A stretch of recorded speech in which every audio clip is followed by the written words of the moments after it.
नमस्कार विद्यार्थी मित्रांनो. माझ्या YouTube चॅनलमध्ये मी तुमचं सहर्ष स्वागत करीत आहे. तर तुमच्यासाठी एका महत्त्वपूर्ण विषयावरती व्हिडिओ घेऊन आलो आहे. तो म्हणजे महाराष्ट्र शासनाच्या सहकार आयुक्त आणि निबंधक म्हणजे सहकार विभागामध्ये जी भरती प्रक्रिया सुरू आहे सध्याची. तर त्याचं जर बघा तर डॉक्युमेंट व्हेरिफिकेशन झालेलं आहे ते डिसेंबरमध्ये झालेलं आहे डॉक्युमेंट व्हेरिफिकेशन. तुम्हाला मी त्याची माहिती दाखवतो की डिसेंबरमध्ये हे झालेलं आहे. ते परिपत्रकही आहे. एवढी जुनी बातमी आहे ती. बघू शकता इथं 13 नंबरला बहुतेक निकाल होता हा.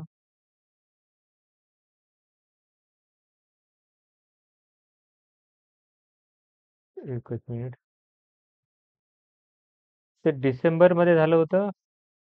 त्याच्यानंतरनं अजून पण यांनी काय केलेलं आहे, की पुढची प्रोसेस जी आहे म्हणजे ग्रेड 1 साठी आता इथे तुम्ही बघू शकता 11-12ला हे झालं होतं इथं बघू शकता इथं.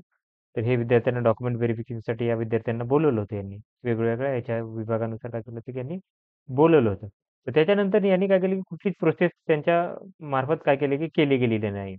तर त्याच्या पाठपुरावा करण्यासाठी त्याचे आता इथे बघू शकता, की इथं त्यांनी लिस्ट ऑफ डॉक्युमेंट व्हेरिफिकेशनसाठी त्यांनी काय केलं होतं, की हे केली होती. इथं बघू शकता ही यादी आहे.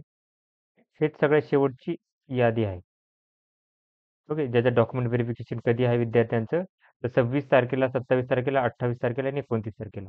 या विद्यार्थ्याचं डॉक्युमेंट व्हेरिफिकेशन काय केलं, की झालेलं आहे आणि त्याच्यानंतरनं पुढचीच प्रक्रिया नाही. त्याच्या संदर्भात आपण काय केलं होतं, की या विद्यार्थ्यांची यांची संपर्क साधला असता यांनी काय सांगितलेलं आहे, ते तुम्हाला सांगेल, की यांनी काय सांगितलं, की जी सध्या स्टेनोसाठी आता काय केलं, की तुम्ही बघाल, की या स्टेनोसाठी प्रोव्हिजनल मेरिट लिस्ट लावली होती यांनी आणि त्याच्यानंतरनं स्टेनो पदाकरिता काय केलं, की स्किल टेस्ट होणार आहे.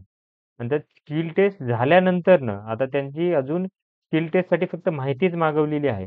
मेरिट लिस्ट नंतर तुम्ही बघू शकता इथे तुम्हाला एक परिपत्रक दाखवेल.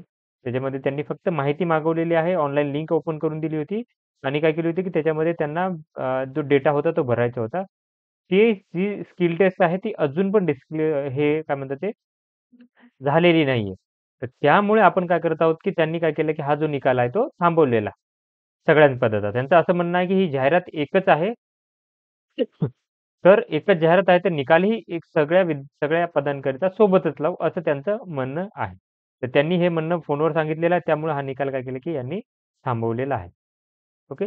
तर जोपर्यंत ही स्किल टेस्ट होणार नाही विद्यार्थ्यांची, आता तुम्ही इथे बघू शकता, की lower grade eligible for skill टेस्टसाठी काय केलं, की यांनी ही विद्यार्थी जे आहेत, त्यांची यादी लावलेली आहे. स्किल टेस्टला जे काही विद्यार्थी एलिजिबल आहेत त्यांची.